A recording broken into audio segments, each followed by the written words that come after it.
Good morning, this is Mark from Cedar Creek Farmstead, Cedar Creek Bottoms Farmstead, Fireside Tales.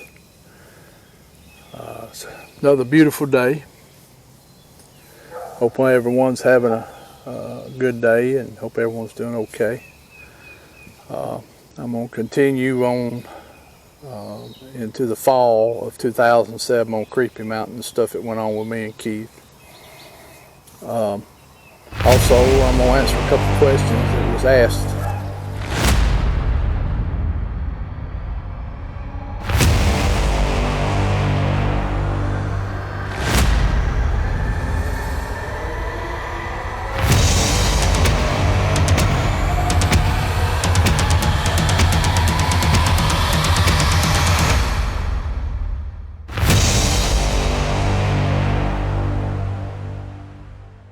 Now, I guess I'll go ahead and start them off real quick. One question was asked, was I still active researching?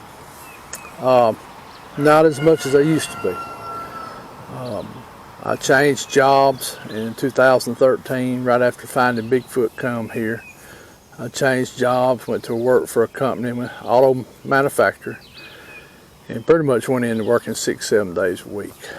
So yes, that put a big damper on me being able to get out and really research like I did before. Also, went through a divorce in 2013, so a lot of my weekends that I was off, I was spending time with my kids and stuff. So to me, family is first. Of course, jobs second, because that's how you make your living. It'd be nice to make a living off Bigfoot researching, but that's really not that possible. So that is a question. I still go when I can. I still walk in a lot of places that I've had stuff happen looking for sign, and I see their sign. They're still there. These boogers never have really left this club. I don't think they travel like some of them. I think they kind of stay up in there. I think they do make a good round. I think I know they come off that mountain and get down in some of the creek bottom areas around some of the farms. I know they do that. But I think because we've been there all 4 different seasons of the year and have activity, so I think they stay there. It could be where they raise their young. Then the juveniles and the males are leaving off the club, to go hunt. And of course, that's all opinion. I don't know that for a fact. Like I always tell you, I'm not an expert on this. I'm just telling you what I've experienced, what I've learned, what me and Keith learned, and other people that got with us, things that we learned about them. And, over time, started figuring out some stuff. So that's one question I wanted to answer. But when I get a chance to go, I go. Good thing about the hunting club is I'm 2 miles away from it, so I can be up there in 15 minutes. A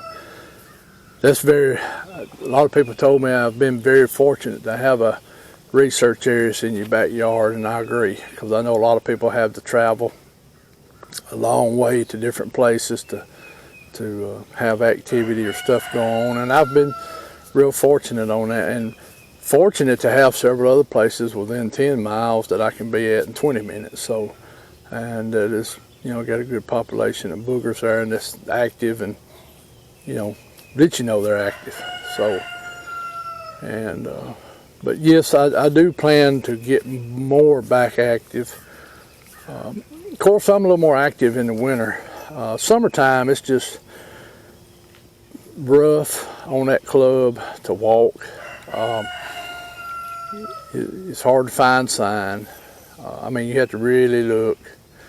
The leaves are thick. Everything's hard to see. Of course, you're getting eaten up by bugs. And of course, the bug noise just drowns everything out. Summertime, it's especially at night. And then over around the lake during the summer, the bullfrogs. Sometimes you can't even stand, you can't even think well because so many bullfrogs going off. But so summertime, Now me and Keith, like I told you, the first summer of 2007, we didn't have a whole lot happen. You know, Mr. Tall comes. Me and Keith start going some up there, just going to different spots. You know, making calls, doing wood knocks, not really getting much response. You know, I told you about when I talked to Mr. Tall about, you know, wasn't nothing happening. He told us, you know, just go sit somewhere and sit still and be quiet and listen. And of course, we had something happen. So me and Keith were doing some walking. We was easing up some of the branches, looking around, and you know, just checking out different areas. So during the summer, we you know, we didn't get in the woods real deep, because I will say that place is full of rattlesnakes. It's got an overabundance. My daddy used to call that place the rattlesnake roundup. He said he just he ain't never seen so many rattlesnakes in his, you know, life in one area. So, but anyway, we're getting into fall. Usually about September, we start planting our food plots on the club. And we used to meet up as a club, all the members that could show up. We usually have 2 or 3 tractors, and we kind of split up into groups and go to different areas of the club and plant our food plots. And, you know, good time for all of us to socialize together, you know, because a lot of us ain't seen each other all through, you know, since the last hunting season, to catch up on families and, you know, what's going on in people's lives. So the day in particular, we ended up that year having 2 work days, because we wasn't, one work day we didn't have enough people show up, so we wasn't able to get everything planted. So we skipped one weekend and waited to do another one the following weekend. So went up there, and me and 2 other guys went over toward what we call the Merkle side of the hunting club. It's some of the highest peaks of the club. It's in the 1,000, 1,100 feet range. Of course, the highest peak's 1,400. We went over in this area on top of the mountain, because we had a few green patches up on the top of the mountain. Some little flat spots we'd found, and they wasn't real big, but they grew grass good. You know, of course, you had to throw the fertilizer and lime real heavy to it, but it grew grass and it drawed deer to it. So me and these other 2 guys went up there, and that day, I think we got on over about 9 o'clock in the morning, and I started, you know, plowing the fields, and I'd plow one up real good, get it pretty good shape. We'd throw the fertilizer seed out, then I'd take my disc and lightly cover the seed, and then we'd go on to the next field. Well, we got to the last field, and I think it was the 4th field that day. And this area where this field's at, the road splits. In fact, there's 3 roads there. One goes off the mountain, goes all the way down, and comes out at a trailer park where there's a gate. The other one just runs that ridge out and stopped on a power line, on a big transmission line. And the other one is where they had been in there logging years before. The loggers had made a road, and it went halfway down side the mountain to a flat spot. We had planned to make a green patch there, and then, of course, a couple of big rains come through, pretty much washed that road out. It was just impassable with a tractor or a truck. Now you get through it with a 4-wheeler, and we talked about several times just taking a 4-wheeler down there and making the field, but we never did get to it. But anyway, we was at the last field, and this field kind of set offside the road. And this was a field we didn't have a shooting house on or a ladder stand. It was just a field we planted over kind of in that area just for the deer. And, you know, at the time we were running dogs on this hunting club, so a lot of times we would turn loose around these green patches. We learned that, you know, the deer would come in there and feed, you know, sometimes right before daylight, a little after daylight, and there'd still be a warm track there for the dogs to pick up, and they could usually go out right out through there off the green patch not too far and then jump the deer. So we learned that, and You know, so sometimes we planting some green patches just to be able to go turn dogs out into them, because we knew deer would be used there. So we had just got through planting, and we were sitting there just taking a break, drinking some water, because I knew I had a long drive back across the club on that tractor. And of course, it's like riding a wagon, so I wasn't looking forward to that. I think from there back to the clubhouse is 4 miles, I think. So pretty rough ride, especially when it's all rock and all that. But we were sitting there talking, and one of the guys says, "I hear somebody talking close by." So we got quiet and went to listening, and we could hear back up the road, back going toward the clubhouse, we could hear like 2 voices.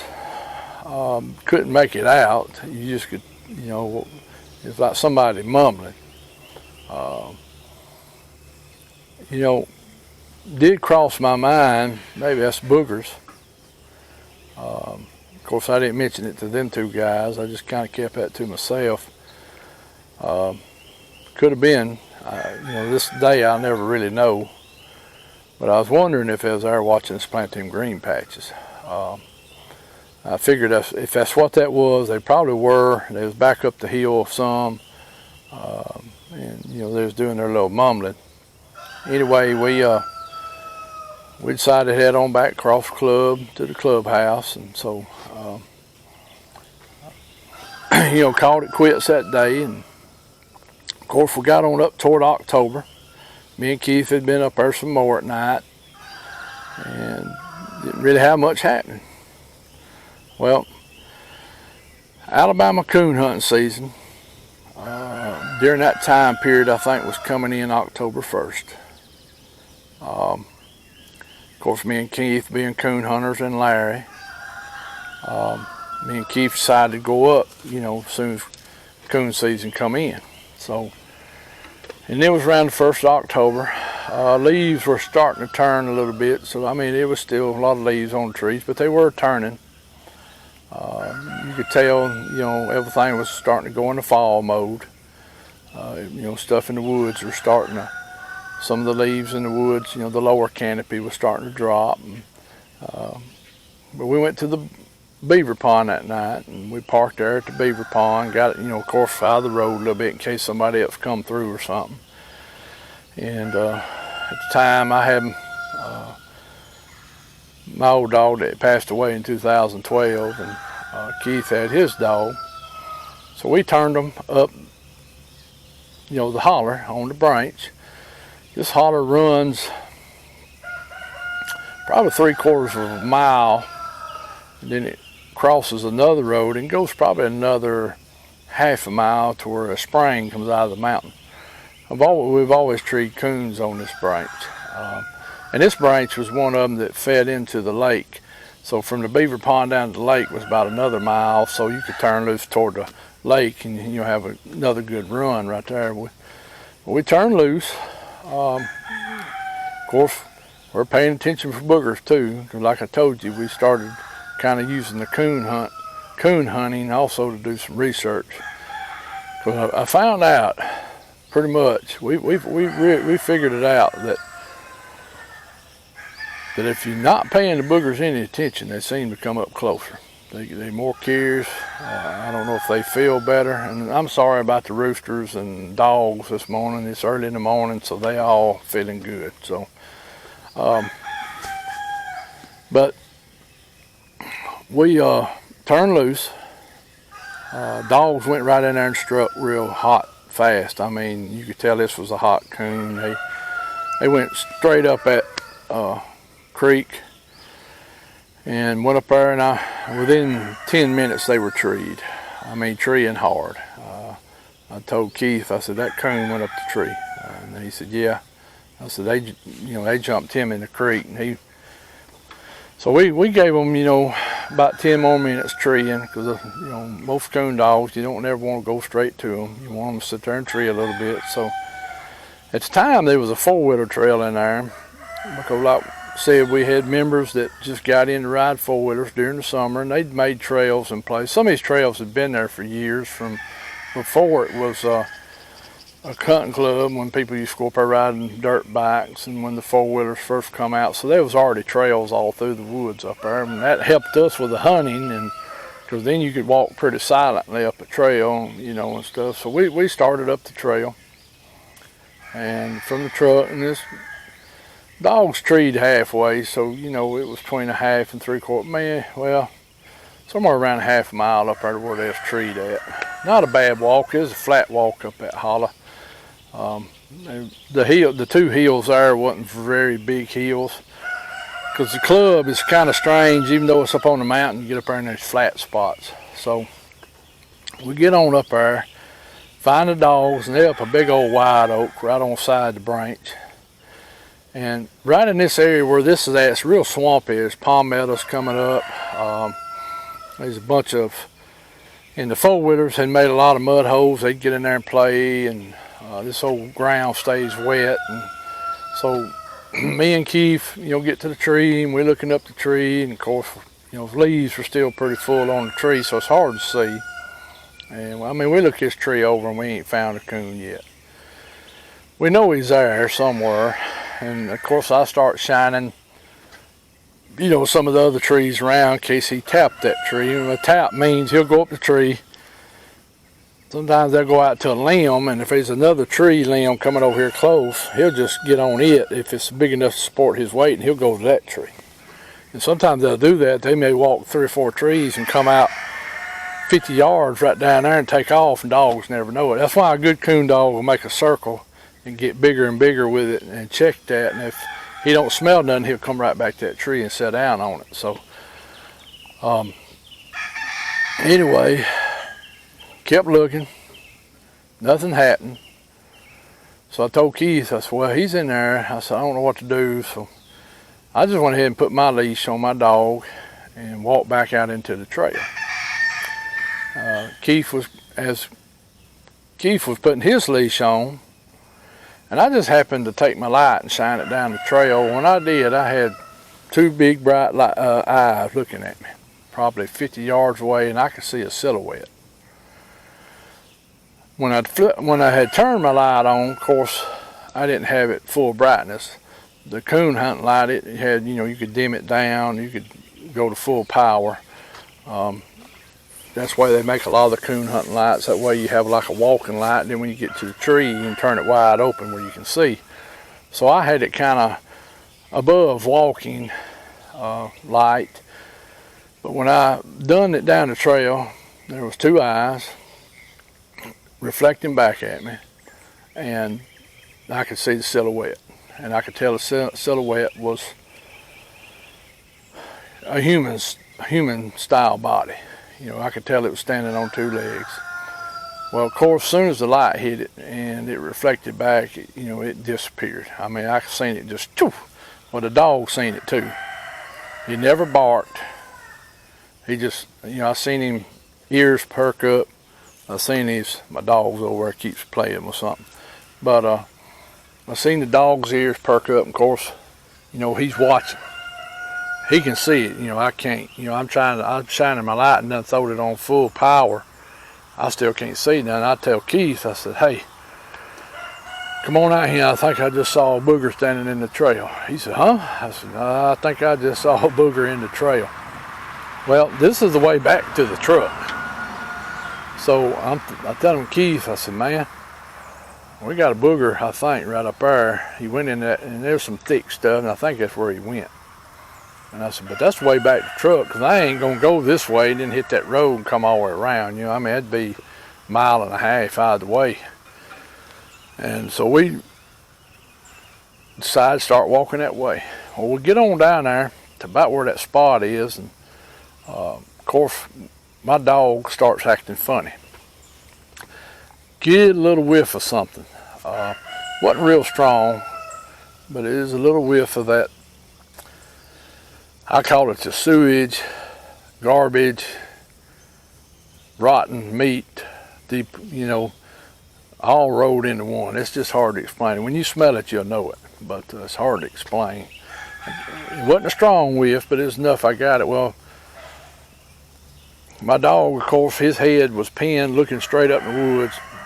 And I noticed all of a sudden his hair on his back started rising, And then he let out a little, under his breath. And I knew then, I said, he's looking at it, or he smells it. Of course, Keith shining his light, we both don't see nothing up there. Don't see no eyes, don't see nothing. I tell Keith, I said, keep your eye up there a minute. I'm going to look around right here, see if I see anything.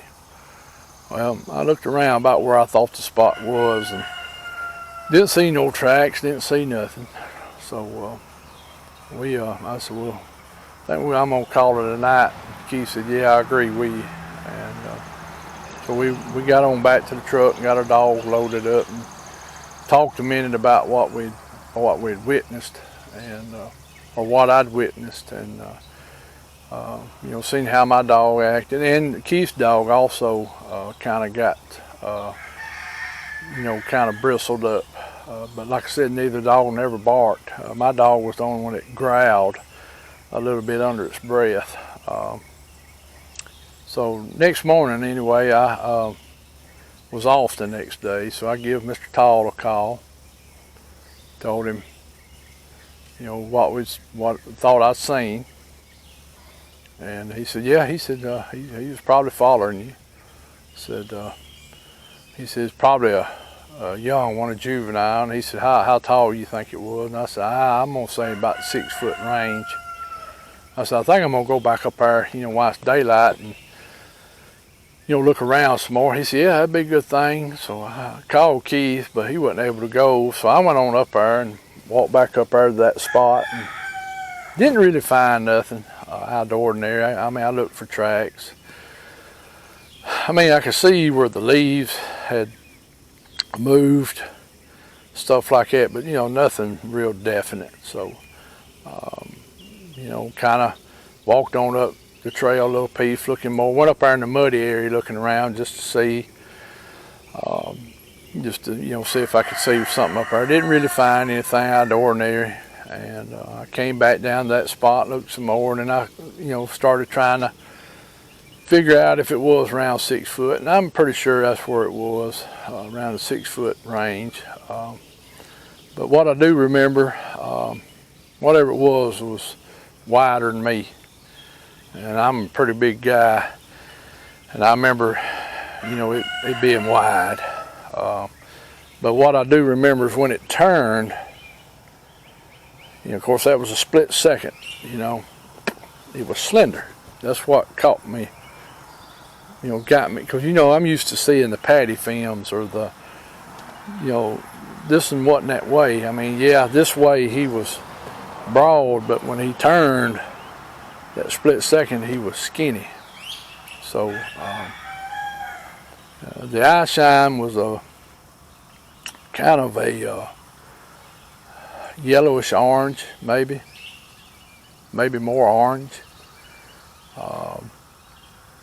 and just of course I didn't get a glimpse, just a glimpse. All that was within a second. Didn't hear nothing either. Couldn't hear it moving, anything. So got a little of that whiff of that smell. Me and Keith both smelt that. So anyway, I called Keith, told him, didn't really find nothing. Told him it was about 6 foot tall, what I was thinking, and then called Mr. Tall back and talked with him some more about it. Told him I thought it was around 6. Told him I didn't really find nothing.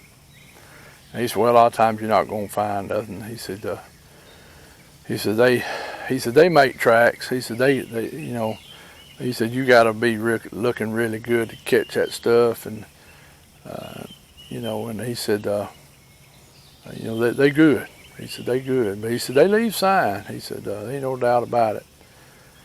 Well, as I was walking back out, and when I meant to tell this before, I should have told about calling Mr. Tall. As I was walking back out, right as I get to the road, I just happened to look over, and there's 2 logs like this leaned up against a tree. And I'm going, I don't know how come I didn't notice that walk ago. But it was probably there when I went in. I just didn't notice it because my mind was on down there and I wasn't paying attention right here. As I got closer, I started looking at things. And I told Mr. Tall about that, and he said, you take a picture of it. And I said, no, I didn't carry my camera. He said, all right. He said, well, first rules always carry that camera with you no matter what. I said, yes, sir. I said, I agree with you. He said, we'll go back up there, and, you know, when you get a chance, take a picture of that. And of course, I did, and he put it on the AlabamaBigfoot.com website that Mr. Mike had, and told about you know, me and Keith you know, witnessing that and standing in the trail. Me and him talked some more about that, and he told me, he said, well, he said, you know, I've heard a lot about coon hunters being followed. He said, so he said, you and Keith coon hunting, y'all probably gonna have them around more. And he said, you done told me that in the past things went on when you was coon hunting. I said, yes, sir, yes, sir. And he said, so you already kind of getting validated that, hey, they gonna come around when you coon hunting. And I said, you think they're after the coons or they're just curious about us? He said, both. He said, that coon hunting may end up paying off for y'all. He said, y'all might get some stuff. He said, sound like you already got one. He said, so, and that's, me and Keith sat down, we talked about it. We was going to do a lot of our research while I was coon hunting. A lot of people, I had some people say, well, you're putting the dogs in danger, you know. And well, really I wasn't, because it's just like when I was going coon hunting. We just started paying attention, started listening more, started paying attention to what was going on, started watching them dogs more, acting how they was acting. You know, a lot of nights, you know, when we coon hunt, we would, some nights, dogs wouldn't hunt. Drive down the road half a mile to the next branch, they'd get out and hunt. Some nights they'd start off in there on a good hot track and then just quit and come back to the truck. So, and a lot of times when they did that, we'd load them up and then we'd sit there. And sometimes when we did that, it did pay off because we'd catch eye shine or we'd hear movement. So we started learning over time that coon hunting was going to pay off for us on some stuff. Of course, we still done some of our things without coon hunting. Of course, it's getting on in the fall. Keith would have an experience at a green field, bow hunting. I'm gonna let him tell about that though. And I wasn't able to get him on camera this week. We had a major flood come in here Wednesday morning. We had over 8 inches of rain dropping about a 3-hour period. Town of Sylacauga got flooded, parts of 280. We had one of the railroads got blowed out, some roads got blowed out, so people lost power, some downed trees. So a lot of stuff was going on Wednesday and yesterday, so I didn't get to go sit down with him because I had to go check on my mother's property and just a lot going on. So, and we'll have some pictures of the flood on our regular homestead. She'll have it probably next week, you know, homestead channel. But anyway, if you have any questions, you know, please comment. You know, like, subscribe, share. Hit that notification button. That way, every time we release a video, you'll be notified, and that helps our channel to grow too. Because, like I told you the other day, one of the reasons I'm doing this is to history. But also maybe some people learn some stuff. And like I told you, as we get deeper into Creepy Mountain, there's more and more stuff going to happen. It gets pretty interesting at times. And I mean, this is over a stretch of 2007 to now. Of course, in the last few years, ain't as much went on because the club's changed so much, and you know, we don't run deer dogs, can't coon hunt up there anymore. So that kind of put a damper on a lot of things. Some of the old club members that were having experiences, some of them's passed away. When the dog hunting got, you know, kicked out of the club, a lot of them got out of the club. So you know, some things went on. And so but the boogers are still there. They're still there. This past winter, I heard one do a whistle right at dark. I may have got some pictures of something. I've only let a couple people look at it. I've let Pat Rance look at it, Jonathan Odom look at it, Coombo Baker look at it, Lori Hood out in Texas has looked at it, but I ain't, and I'm gonna hold it for a while. I just don't know what to think about it. I went up and tried to debunk it, and what I mean by that, to see if it was shadows or something going on. And later down the road, I may put it on here and let y'all see that. Right now, I'm gonna hold it for a little while, just to see. Keith, in the meantime, he's getting some of his stuff together from that time period, because our strong period was from 07 to 13 and 14. Of course, when I changed jobs in 13, kind of put a damper on a lot of things. Things slowed down. Still went a good bit. Of course, Pat comes up regular, go up there and stay 3 or 4 nights, and then I go to some other places. Here in a few years, when I get retired, I plan to really step it back up. And plus, I'm at the point now I can start affording to buy some equipment. Back in 2007, 13, I wasn't able to afford to buy equipment. I was raising a family, working, paying for property.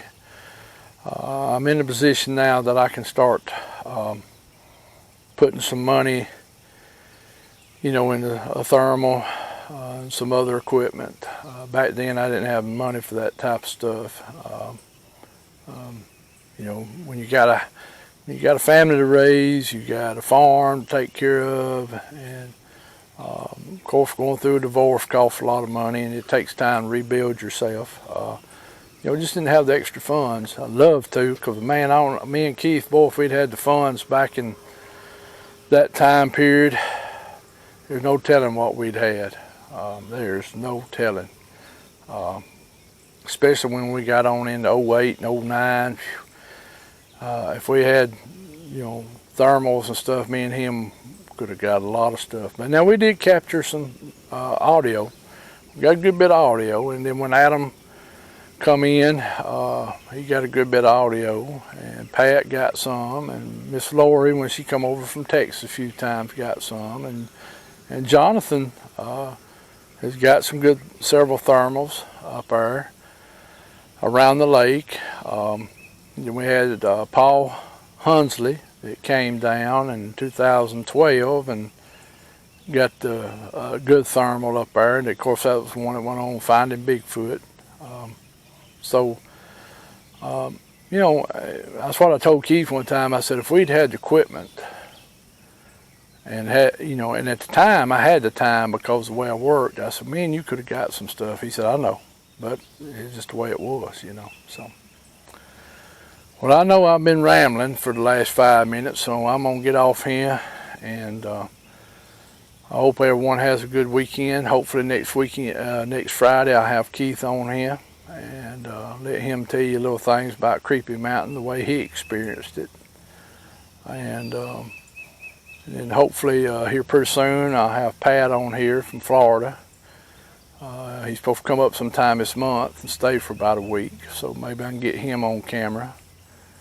And hopefully one day get Coombo on here with us. I may have to go up in his neck of the woods and visit him, get him on here, and of course I need to get Jonathan on him one day too. So and this weekend, if I get a chance, I'm gonna try to go up on the club and do a little shooting. I'm off a few days next week. My boy's here from Ohio, so me and him's gonna be able to get out. I'm gonna take a break from farming a little bit. It's rained so much I can't do much anyway for the next few days, so we're gonna probably get up on the club, do some walking. I'm gonna go back over there where I got them game camera pictures and do some more looking around in there, especially since it's getting into summer and ain't nobody been over there since turkey season, so might catch something over there.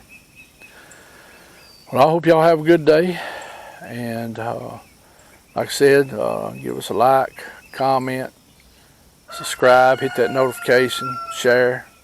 I hope y'all have a good weekend, and this is Mark from Cedar Creek Bottom Farmstead. Bye-bye.